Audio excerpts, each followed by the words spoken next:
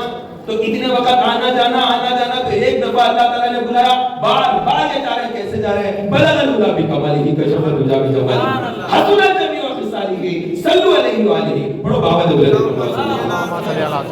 یہ رسول پاک صلی اللہ علیہ وسلم، صلی اللہ علیہ محمد صلی اللہ علیہ وسلم. تو جیسے تمام انبیاء کے اندر، تمام رسولوں کے اندر محمد رسول اللہ کا مقام بلند و بالا ہے. سب سے اولا والا ہمارا نبی، میرے امام کہتے ہیں سب سے اولا والا ہمارا نبی، سب سے بالا وہ والا ہمارا نبی. بجھ گئی جس کے آگے سبھی مشعلیں، شمع وہ لے کر آیا ہمارا نبی، وہ شان والا نبی.